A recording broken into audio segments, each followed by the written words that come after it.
Hello and welcome. I'm Lynn Fishman, and I'm coming to you from the 41st Annual International Conference on Science and Spirituality here in Montreal, Canada. This conference is sponsored by the International Institute of Integral Human Sciences. I am so pleased to have with me Dr. Cairo Rocha. He is a doctor of Oriental Medicine for over 32 years, a sought-after healer, not only because of his wisdom, but because of his commitment to really getting to the root of a problem rather than just dealing with the symptoms. Welcome, Cairo. Thank you, Lynn. Today, our focus is going to be on memory and cognitive function as it relates to Chinese medicine. I'm really interested to hear what you have to tell us. But before we start, talk to our audience a little bit of your history. How did you come into Oriental medicine? Yes, it's very an interesting story, Lynn, because I didn't woke up one day saying I'm going to be acupuncturist or I'm going to pursue that path. Far from that.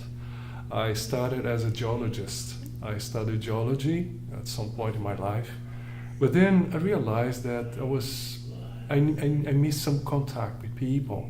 I used to spend a long time in labs or in the field. So I went back home to Brasilia, the capital, and studied law. I became a lawyer. But then once I started practicing, I realized that it wasn't what I was looking for. That's when, as a student, you want to, the idea of changing the world or something like that, and it wasn't quite like that. So I was very disappointed at myself and was looking for something until one day I saw an ad on a newspaper, Douyin Weekend. Douyin is a Japanese acupressure therapy, and I was drawn to it for some mysterious reason. Went there, and that was it. It short-circuited every brain cell that I had, and I said, that's it. That's exactly what I'm looking for. And immediately after that, I met this old acupuncturist who had studied in Japan after the war with a samurai. Descended, and they said, go to Japan to study acupuncture. So I thought it was just, Japan is around the corner. So I just, let it go. But he kept saying, go to Japan, go to Japan. Finally, I said I should take this seriously. But I wasn't quite convinced yet. I said, I need a sign. Yeah? I prayed for a sign, and I got a sign. I had this most vivid dream that I was myself facing a blue and white, the vase, the Japanese blue and white, scattered into pieces in front of me. As far as my eyes could see, it was pieces of this broken vase. And behind me, there was this suggestion, go and assemble. Go and put the pieces together. I took that as a good sign, and I went to Japan, and that changed my life. Oh, what a message. Yes. What a powerful message. Yes. Well, we're very happy that you followed your instinct and went, because we're all benefiting from it now. So, Dr. Rocha, explain why your emphasis now is on memory and cognitive health. Why is it important to you at this time? Yes. When I'm in the process of thinking or consider what I'm going to be sharing at this conference, which means a lot to me, so my raison d'être to come here in Montreal, I always take into account what I'm doing at my office, what I'm dealing with, not only as a professional, but in my family, what's going on around me. And I've noticed, especially the past year, a number of cases with people with cognitive function problems like dementia, Alzheimer's, Parkinson's. So that I started researching that. So I'm still in the process of researching it, but what I've found so far, especially looking at the Chinese medicine as a background and Tibetan medicine as well, I found amazing path, different ways of seeing things. So how does Chinese medicine view cognitive and memory health as it compares to Western medicine? Is there a difference there? Yes. Let me give you an example, or two examples. Okay. Say grandpa barely remember the names of the family members or what he has had for breakfast. Or my father has a very, poor memory, and yet remembers numbers and telephone numbers and names, with precision. So that shows that memory is not centralized. There are ways of explaining that, and the ancient Chinese have an answer for that. Basically, the short-term memory. Say today I went to the supermarket, I did a shop, I went to the laundry. Short-term memory is related to the kidneys. It's kidney energy. Long-term memory, the one you way back in time, is related to heart meridian. An intellectual memory, numbers, names, people, has to do with the spleen meridian. That's to show that they are totally decentralized and they can coexist. Maybe you're not good at short-term memory, but your heart functioning well, you have a very long-term memory functioning.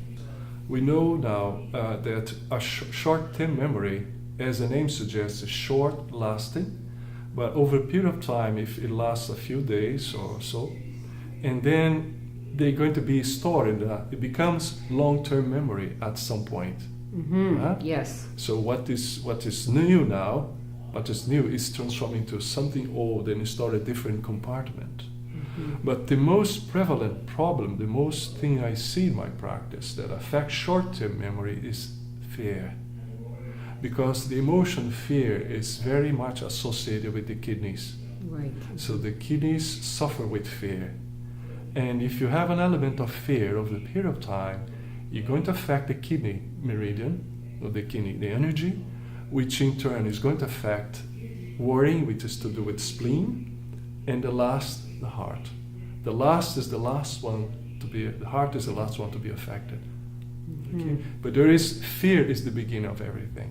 Oh, interesting. The emotion. Explain for a minute for our audience who may not understand the association between emotions and the meridians. Oh, yes. Basically, we know now that emotions affect our body. This is common knowledge, especially even from Western perspective. But Chinese were very precise into saying, yes, emotion affect us, but when and how. Give an example. A state of sadness, feeling sad, affects the lungs. So sad affects the lungs. And there is a problem with that. Because here in Chinese medicine, the lungs are very closely associated with the immune system. So a long state of sadness will end up affecting our immune system and is going to create problems. Good example, you probably have heard that a couple, they've been together for many, many, many years, and one passed away, and soon enough, the other one goes as well. The explanation the Chinese have for that is sadness. It diminishes your immune system, so you're prone to anything. Okay? If someone is going through, since you did bring it up, if someone is going through a loss of that kind, would you recommend treatments, let's say of acupuncture, that can help strengthen the meridians that deal with this emotion of sadness or grief? Would that help? Well, prevent?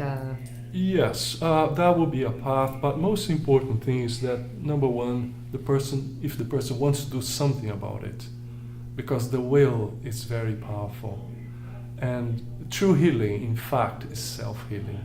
There's nothing I can do for you that your body can't do better.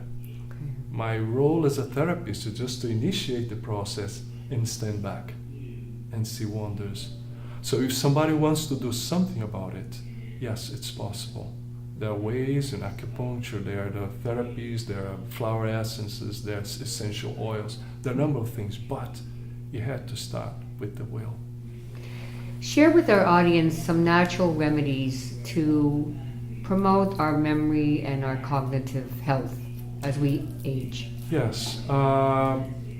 Basically, different people, they have different ways of retrieving memory. Some people are more visual, some people are more auditory, and smell.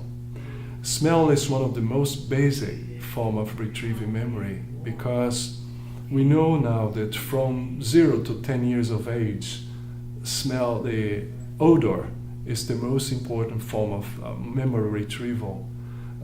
So much so that even pets, even animals, they know, they recognize fear, they recognize their mom, they recognize food by the smell, by the odor.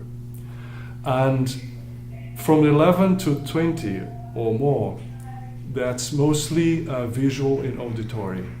But it carries on through life, but when it peaks. Now, why is the smell important? Unlike other senses like visual, tactile, or auditory, the sense of smell goes straight to the memory centers in the brain, bypassing all the barriers. It goes to hippocampus and amygdala, which restores emotion, especially memory. So knowing that I can reach very fast those centers, I believe, and I've been doing this for a while, that smell, scent, oils are one of the best way or the fastest ways to achieve that. There is something that's called Aroma Dolma. There is a lady I know very well. She uses the same principle. She have what looks like a tent, a small tent, like a children's tent. The person lies down in bed with the tent covering their head. Inside there is a oil diffuser, essential oil diffuser, and she chooses a special oils which we're going to talk about in a moment, and let the person to inhale that oil for a while, the space of maybe 15 minutes at intervals, and at the end what she achieves is amazing. Especially people, she takes it to the home for the elderly or something at a place in Oregon, and the results are tremendous. Like what happens? There's a case, she described it to me, it's like a 95-year-old lady who was totally oblivious of what was going on around there. She didn't respond to her family, didn't respond to anybody. She just sat there looking at the wall. And she said that one day she asked the family permission, can I use that? Yeah, absolutely, go ahead. So the lady was there, put it in this tent, and was smelling this aroma. And next time she came, I think 4 days later or something like that, the amazing thing is that the lady greeted her. The lady herself greeted her and said, I'm ready for another session with those wonderful smells. Mind you, somebody wasn't responding to anybody. And she used some special oils. The ones I like the most and the ones she used, number one is rosemary. Rosemary is known to increase in 75% our memory.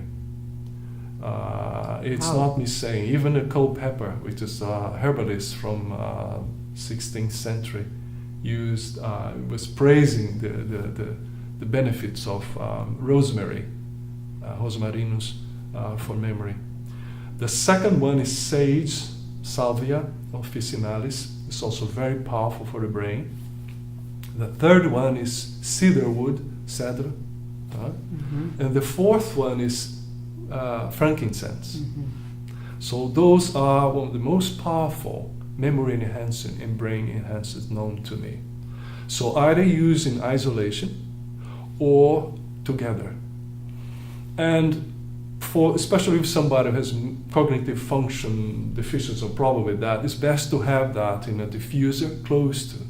So the person doesn't need to do anything but breathe. All you have to do is to breathe. And then because of the connection you have immediately to the brain, that's a very powerful thing.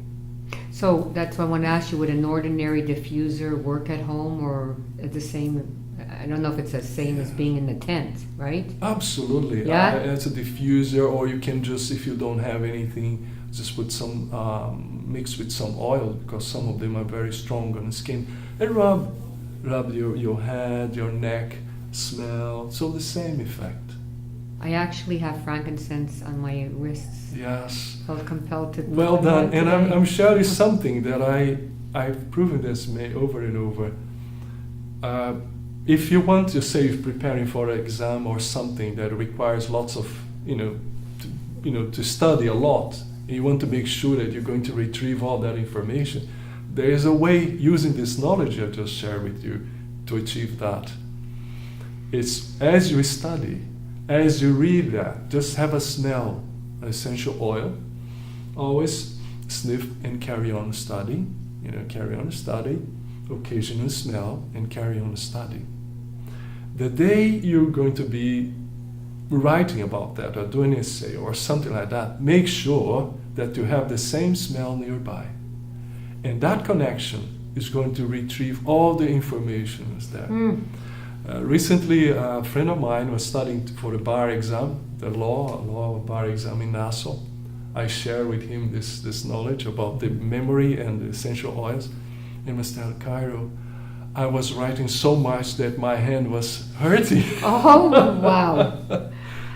Amazing. So it's true, it happens. And the thing is, we're told that only sophisticated means are good for us.